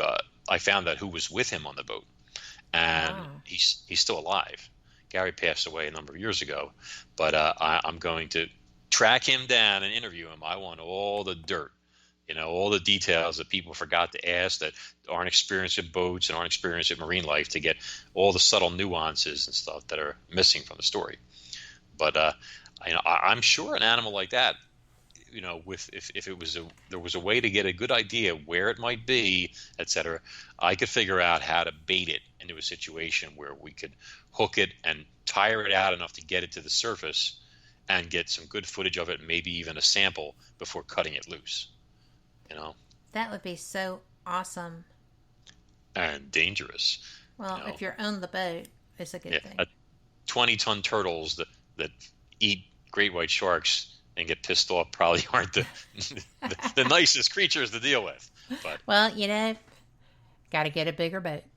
That's right. So. Rent a destroyer or something, Hello, well, just maybe. One of the fleet boats. Yeah, something like that. Well, that is pretty interesting because as an angler, as a really experienced angler, not to mention world record holding, that would be something that would be right up your alley. It would be the catch of a lifetime, and honestly, it would give me a chance to catch and release the largest creature ever caught on rod and reel. And I mean, that's for any fisherman, that would be bragging rights. Absolutely, but just for your lifetime. To prove this thing is there, not just a grainy footage where people say, "Well, I could see it." Yeah, but I mean, okay, so it's a turtle, probably, but we don't have anything to reference it for size and stuff like that. Whatever. I mean, once you know what you're looking at, you can see it bobbing up in the water, and you can kind of tell that head and neck is very, very big. 8 feet is probably spot on, but just to really, I mean, it would redefine so many things. It would be first off the largest extant reptile in the world. It would blow the saltwater crocodile away like it was nothing in terms of mass, size, etc. It would change how people looked at sea serpents and sea monsters and stuff, because now at least one of these things is real. Yes. So it would it would make a lot of waves. It would make so many waves, and it would be so much fun riding them. I think we need to get a what? Well, it would imagine? Not riding the turtle, but riding the conversations, the confrontations. There's no way. Well, oh, really? Because I have DNA. Because we sampled while we were out. So, would you like to look at my research and writing of my discovery? Mm-hmm. I mean, that would be fun to be able to have conversations. Exhilarating. I mean, yes. You're talking. It's a big animal, though. I mean, it's not we're going to need a serious Kickstarter campaign to fund something like this. Let's just put it that way. Well, there's plenty of people in that field who would not mind helping with that, I'm sure. There's people that I actually research, all aspects of anomalies, whether it's cryptids, which I don't have a lot of experience yet in. I'm still learning before I go. Or, spiritual, paranormal. I love ufology. I research in that field as well. And when it's a marine cryptid that is so huge that you're looking for, people are like, oh, well, that'd be easy to come across. Well, no, because they're designed, they're still there because they they know how to survive, and there's not much that's a threat to them. I would think that this particular animal, I mean, there are accounts out there, people have seen squid that could eat this turtle. Yes. Honestly. But nobody believed that until when washed up. No, but I mean much bigger than any accepted records. I mean, they just, scientists, paleontologists, biologists, etc., are inherently skeptical by nature. That's true, but that's a good thing. Well, it is. I've discovered it in paleontology also, for example. Nobody wants to stick their neck out. They always want to be uber, ultra conservative with everything that they do because they're always worried about peer pressure and critics and what people are going to think of them and all this stuff. Well, you know what? I don't care. Okay, I don't answer to these guys. I don't answer to some paleontology board or anything like that. Honestly, if I have a theory about something, like my theory on how plesiosaurs swam, for example, I put it together and I'll put it out there. Some people may not like it or disagree with it, or the fact that I didn't go to them for permission or approval first, ruffle some feathers, or the fact that a layman, self-educated person figured out something that educated paleontologists haven't. Maybe they don't like that, okay? But knowledge is knowledge, and if you have it, you should share it. Yes. I'm not going to sit around and say, oh, well, just because you think I'm wrong, I was right. I figured out how plesiosaurs swam when the experts couldn't. So. But that's fascinating. I love that. And that's one of my favorite things is your attitude relevant to that, because you know what? You don't have to have expert permission to go and research and learn and have a knowledge base that puts you on an equal plane just because that wasn't your major. Yeah, well, the saying like knowledge is power is a well-known one, but the problem is that in some circles, people feel that they want to hold that power. Yeah. They want to keep that knowledge all to themselves and stuff like that, and that's nonsense. It should be shared for the world, just like fossils should be shared for the world. 95 or 99% of the fossils that every museum has are stored in their basements. And they're never seen and never studied. They just hoard them like Saul with his treasure. It's also part of,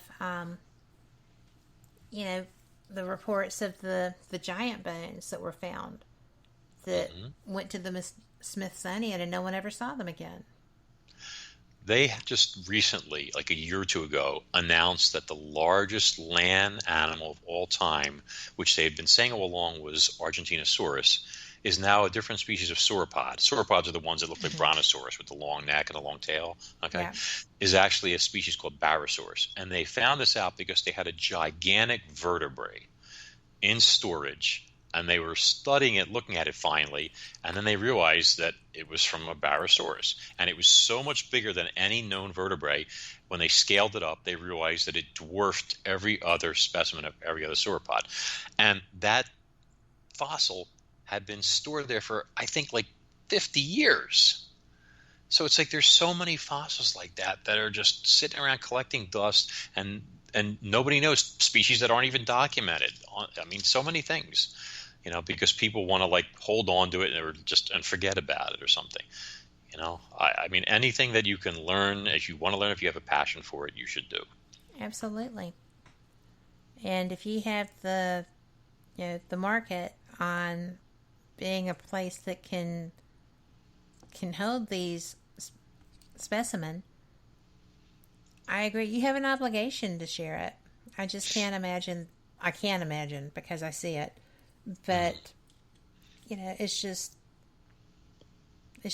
frustrating and sad. And it's the same thing with the UFO community. It's the same thing with, the average cryptid, the earthbound average cryptid community. It's just exasperating because there's so many stories about what's been taken and put away and kept under secret for no real good reason. Well, if you think about it, control. You're exactly right. I mean, if people are that way just with fossils of known animals, you can only imagine what they've got stashed away or hidden of stuff that they feel like, the human race isn't ready for, we can't handle it, or we just want to keep this to ourselves type stuff. I mean, oh gosh. But, I know, right? I did see a UFO once. Did you? Yeah. I spoke about it for the first time on I forget what show it was, but he had a UFO specialist on there who handles like the whole country or something like that of sightings and I had to discuss it with him and the host on the air, and it was, I was like 24, so this would have been like 1989, I think, like summer, and I was in Philadelphia outside of our old house there and looking up at the night sky, and it was like one of those nights where there's like no clouds, and I don't even think there was any moon or anything like that, but it was just a black sky, and you could see plane here, plane there, plane here. You see the navigation lights flickering and stuff, and then coming from the left, going to the right, across the sky is this bright white dot, and it's moving at 3 times the speed of everything else out there. And even in 1989, commercial jets still flew at 500 miles an hour. Mm-hmm. So this thing was doing Mach 2 with no problem.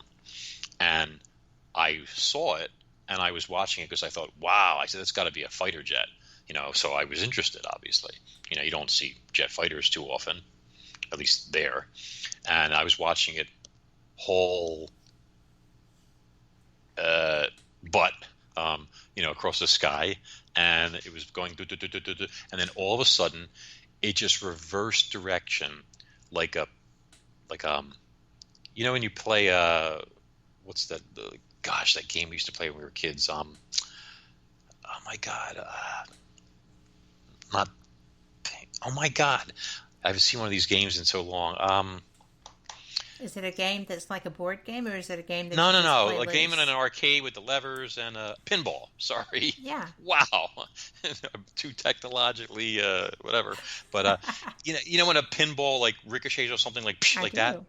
Well, it was going like full speed, and then it just went the other direction. There was no deceleration, no stop, no turn. It was just like, and then the other way. And I was like, whoa. And I was like, that's impossible. Even today, it's impossible for us. Well, but something, yes, we wouldn't be able to stand those G's. Yeah, it was, and this thing was moving at, like I said, like 1,500 miles an hour. And the ufologist said, well, he goes, normally, he said, I would have my serious doubts about your story, he said, but actually, a few months before that happened, he said where he was, I saw the same thing. He said, I was watching in the sky, and I saw what I thought was a satellite falling, and it was coming down at a high speed, and then it just reversed direction and went back up. So he had seen something similar, only a few months difference. See, so I don't know what kind of UFO it was, but it was definitely not something that was made on this planet, leastwise, not by human beings. But I wasn't kidnapped or experimented on, or thank God, any of that stuff, And they didn't teach me how to write novels. So. Oh, you got downloads for that stuff. Good heavens. It's okay. But I actually am amazed by some of the things that I hear about different artists of different types of creativity, skills. You say, like Led Zeppelin said, well, yeah, we just get the music and we play it. And I'm like, that's because you're in the era of weird stuff. Yeah. But I read a book by Grant Cameron talking about music, and Beethoven said the same thing. Different artists through different periods, different authors through different periods have said, it just comes to me. It's like a gift. I just know. And so I'm glad you clarified that. Yeah, I never get writer's block. I got to tell you, the only thing that ever slows me down is lack of sleep. Yeah. Actual fatigue, and that's because I've acquired a few injuries and courtesy of accidents and other traumatic events, etc. So sometimes sleeping is uncomfortable, certain positions, whatever. If my sleep is interrupted, but I have enough books, novels planned and mapped out that last me until Judgment Day. Yeah. I'll never run out of material to stories to tell people, etc. But I do want to say this though. I was very privileged for Cronus Rising Kraken, because when I was a kid, like maybe 13 years old or something like that, 14, I read a book by an author. It was actually then his debut novel, a guy named Peter Tonkin, who's from the UK, and he had a book called Killer. And it was a sci-fi type thriller, sort of like a Jaws type story, but about a very large killer whale that was being used by the militarized by them and trained to do assassinations and stuff like that. And this creature hated people, and it escaped captivity, and it took over a pod of orcas, and it was leading them on a bloodthirsty rampage against human beings, etc. And it was really an incredible book for me when I read it and stuff. And it obviously had a big impact on me, because I ended up writing in that genre many years later full time. Right. And I was privileged that Peter actually endorsed my new book. So it was a kind of like meeting one of your childhood heroes and getting the thumbs up from them and everything. It was really a treat for me. Well, I can see that. That would be amazing. We're about to go to break, but I'm interested in what your take is, because you do research and write about the unusual, one hopes, and you have had a UFO experience, and the consensus in the Spreaker chat is that these crafts are living beings, just not like us, and that might explain their quick movements and not appearing on radar, perhaps. A lot of them do appear on radar. There are radar records of their traversing the skies. But I think that would be fascinating. Oh, their technology would be so... I discussed recently with a friend if we would be capable with our military of defending ourselves against aggressive extraterrestrials and their craft, with our top fighters like the Raptor and stuff like that, which are awe-inspiring machines. In fact, when I was in Ocean City a few weeks ago, a pair of them flew right over my pool in the hotel where I was at, and it was like the fastest thing I've ever seen in my life. But it shook the ground and everything, a pair of them. But in my opinion, look at us. It would be like we'd be like a World War I biplane coming up against those Raptors. Yeah. It would be no chance. So the only reason why the planet is not in any jeopardy, hopefully, is the fact that these creatures, these beings are sentient and so advanced that they have philosophies that prohibit stuff like that, I would imagine. Like the Prime Directive from Star Trek. The Prime Directive. Yes. Well, we are at our final break. If you have any more questions, and we do have a couple of comments and questions, then put them in chat. We'll get them to you, to Max. And we'll be back right after this. Thank y'all for being here.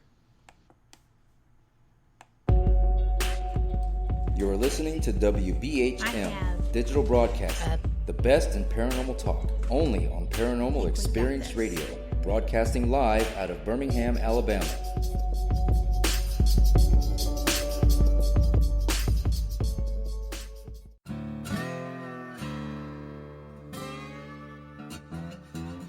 Oh, come on. I'm Southern, but...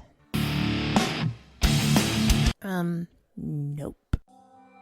That'll do. Hello, I am Kat Hobson, host of Paranormal Experience here on WBHM Digital Broadcasting out of Birmingham, Alabama. I enjoy having guests from all areas of the paranormal, from ghosts to ufology to cryptids and beyond. You'll find some of the best researchers in their fields bringing you some great information.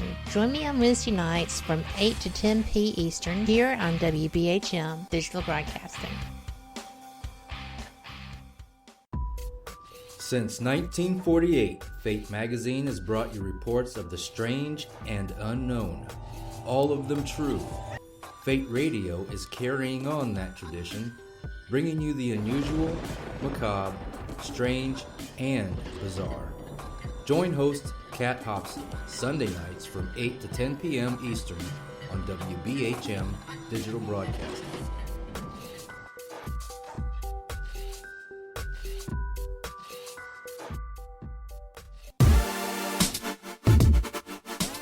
You're listening to WBHM Digital Broadcasting, the best in paranormal talk, only on Paranormal Experienced Radio, broadcasting live out of Birmingham, Alabama.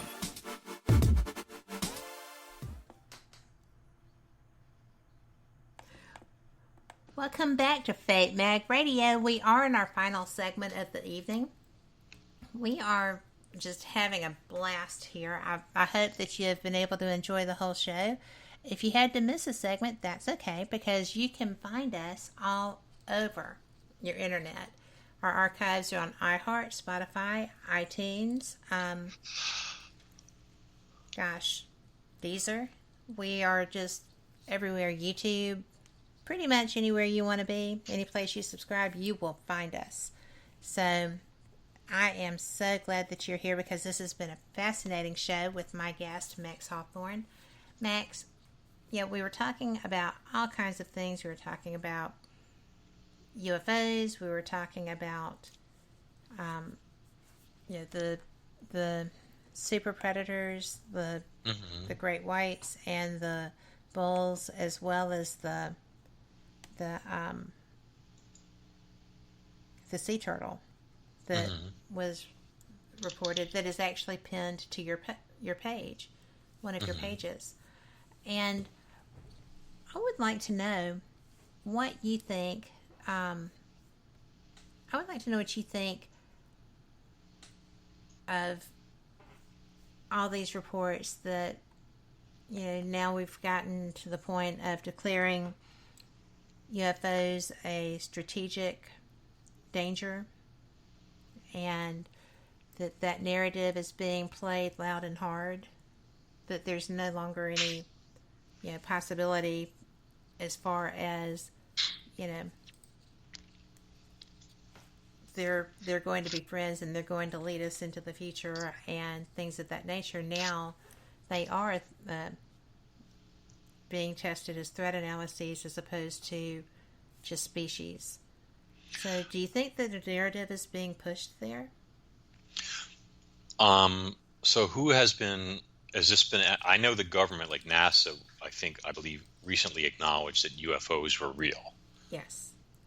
And is there some... Go ahead. No, is there been other things released? Because I'm not privy to everything. Well, when it was announced that the government had the UFO research program, ATIP, it was a threat analysis program to determine just how much of a threat they are and what we could do to protect ourselves. And really, I agree, there's nothing that we can do if they decide they want to come here in a hostile manner. But I am just really surprised that that's the only thing. Like the new TTSA program is headed by Tom DeLonge and a bunch of three-letter agency retirees from the government. And they're not focusing on the human side of this topic. They don't have any interest in abductees and their experiences or how to help them. They're all about the threat being posed by these things. And I think that an abductee would be able to tell you a little bit about what kind of a threat that might be. That they're not focused there. Do you think that? Did you feel threatened by what you saw? By the light in the sky? Yeah. I felt like, that's not anything we're capable of, let's put it that way. But I'm pretty good at, being observant. And the first thing when it comes to this type of thing is that, everybody, not everybody, but there's been many reports out there and such that presidents have known for a long time about extraterrestrials and different races of extraterrestrials, etc. Right. I saw a transcript supposedly from Ronald Reagan shortly after he was in office. I don't know if it was real or not. Discussing these things and making him aware of it, etc. It wouldn't surprise me about that. I mean, mathematically, it's almost a certainty. But the interesting thing is that with President Trump, who is, in my opinion, somebody who really is trying to protect the country and better the country, one of the first things he did was start working on a military space force. And there has to be a reason for that. I don't think the reason is just the fact that we want to get to Mars and put a flag on Mars or put a woman on the moon, because I don't think you need a military branch of the military for that type of thing. So I also saw a video from an astronaut. I think he was with John Glenn with the first moon landing, and he had said that he saw aliens, extraterrestrials there, instructors and everything else like that, etc. And they were trying to shut him down. But and he also said that Trump was the only president that really wanted to. He felt that the world was ready to know about these beings, and that he wanted to bring it out there, and that there was a lot of opposition to that. And logically, it tells me that making a space force, you would think, well, that's then to protect us from these creatures, but I don't think that they'd be capable of that with our technology, but perhaps more to give people peace of mind, to quell panic if people feel that there might be a way that we'd be safe against these creatures by having our own branch of military to protect us from them. You see what I'm saying? So it's kind of like, I mean, obviously any any military branch that, there could be, you want that before some other hostile country develops one and then comes after you with it. But at the same time, if you put the pieces together, you see these UFOs are being acknowledged as being real. That's a step. Yeah, it's a huge the step. Space Force being formed before that was a step.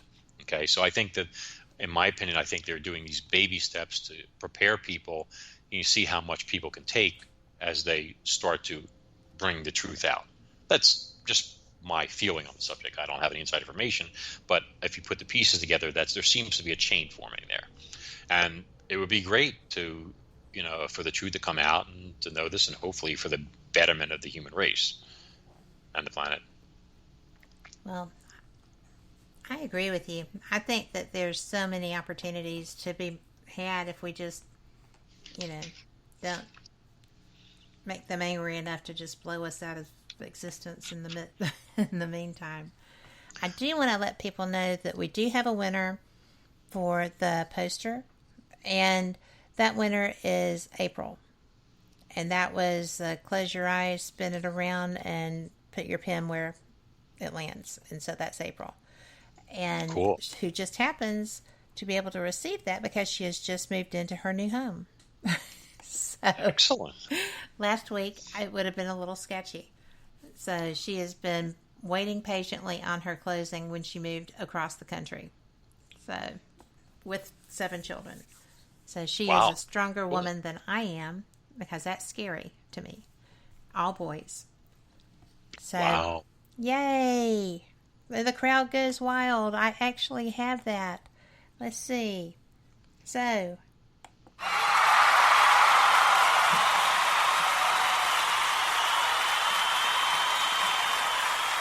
go, April, hooray, and the crowd goes wild. So, congratulations. So we actually have, I'll get that address, and we will just have a good time. And I am. Oh, she said, I'm very happy to be home. I know you are. It has been a long, long move. But tell people, or I can, how to find you and get your books. Okay, sure. Well, like you mentioned earlier, if people want to find me, I hide a lot, but anyway, they can. Facebook is. I mean, I'm on Twitter and I'm on Instagram, but honestly, I have somebody that handles those accounts for me. So if you're looking to get in touch with me personally, through the website is a good way. There's an email address on there, or on Facebook, either on my personal page or on the one group that I actually run, which is called Max Hawthorne's Monsters and Marine Mysteries. If they're interested in the books, Amazon obviously has everything, either under my name or under Cronus Rising, Cronus with a K, not the Roman version. And there is look inside features on there, so you can actually open the book and read a few chapters, make sure it's your cup of tea, and God willing it is, and all that. And new readers are always welcome, especially Absolutely. people you know. Absolutely. And we have kind of meandered through this show. I have had such a good time with you. Thank you. It's been my pleasure. I think it's kind of weird to close out a show about the marine mammals, marine monsters, as it were, the sci-fi side of things, with aliens, but maybe not so weird. I will tell you again that your artwork is beautiful. Your writing is so attention-grabbing that Thank I you. enjoy your work greatly. Thank you. It's probably because my original background was in art, so I think it helps when you are describing visuals and scenes. You can actually see them in your mind. It allows you to transfer it instead of making it an image that you'd be drawing or painting, to actually put it into words by typing and describing it visually. It lets people feel that they're there. They're enjoying the experience. They're kind of almost like going to a movie. Well, it is. A good writer creates that effect, that experience. I think a lot of writers. I saw a review on Amazon recently for one of the Kraken books, and with all humility, can I actually read it? Is that all right? Yes, please. Okay. So this was just a few days ago, but it said, love the way Max Hawthorne writes. The writing paints pictures you can see as you read. The in-depth description of people and places seems to be a lost art. Writers seem to be in a hurry today to just get through writing the book, so describing events and people seem to be left to your imagination. Also appreciate the grammar. Oh, that's good. I have an editor. But, that really is a big part of it. A lot of times you get people, they put a character out there and they just say, he's 6 feet tall and has black hair. Okay, great. Who cares? Exactly.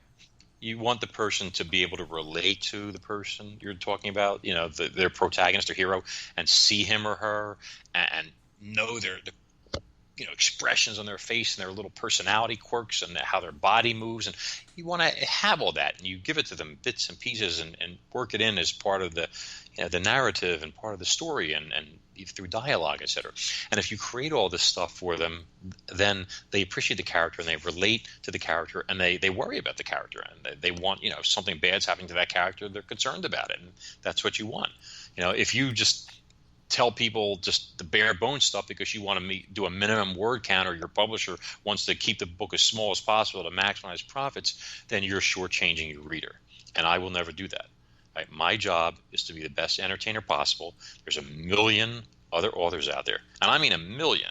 Okay, yes. Like Amazon, Amazon on their Kindle Unlimited program has over 1 million books. I think 1.1 million books. I was actually, and it was one of the biggest accomplishments of my writing career to date, was invited by them a little while back to put Cronus Rising, my first book, into their prime reading list, which is like an elite list of only 1,000 authors out of like 1.1 million. I was like rubbing shoulders metaphorically with The Hobbit and the Harry Potter books and stuff like that. Oh, it was wow, an incredible that is privilege. huge. Yeah, and it was like an incredible honor.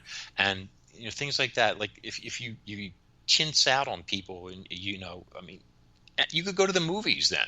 Why does somebody want to sit and read your book if you're not going to put them in the scene? Yes. If they can't feel it, see it, smell it, taste it, then they're not even going to finish your book, and they're certainly not going to buy the next one and the next one, and the next one. So I really go all out, and I give everybody 100%, and God willing, they like it. Well, I would think that the numbers following you and the numbers of books being sold, not to mention winning your Best Book Award, would indicate that they do like it and that they are taking home what you're planning. So I think it's pretty astounding, the job that you do. Thank you. I do my best. I know. And that being said, we are out of time. I can't believe 2 hours has gone like this. So thank you so much for being here, all of you, whether you are in live chat or whether you are listening to this as a podcast on one of our many outlet networks. Thank you so much. You're the reason that we do this work. People like you are the reason Max writes his books. Plus, I think it's just a calling for him. But you're definitely the reason that we work so hard to bring you the kind of information that we have here. So, thanks again. I will be back on Wednesday, the 2nd, and I am having a mystery guest. We will be taking off, starting with Saturday. We will have our Thursday and Friday shows, and then we will be playing rebroadcasts for Labor Day week. A lot of us are traveling. So thank you so much for joining us here. And you know what? If you don't like the world that you're seeing, change it. It doesn't take much. Be the friends you want to have, or the spouse that you would love to have. Be the kind of human that you wish all humans were. I know we're wearing masks in a lot of places, but your eyes smile. Just put out positivity and love. And, I'm not saying get yourself hurt, get in trouble, do whatever, but, you absolutely have the possibility of doing this. And I do want to remind you that tomorrow night on the Paranormal Pride, Denise is going to be having my friend Dave Giuliano on. He is wonderful. He was the original paranormal website, Shadowlands, and he's just a good person. I think you'll enjoy him. He has more knowledge on the subject than almost anyone else, and he's just really good at disseminating his information. So, thank you so much. Thank you for being here. Thank you for supporting all of us. And we will see you next time. Same cat time, same cat channel. Good night. Good night, Max. Good night. Thank you.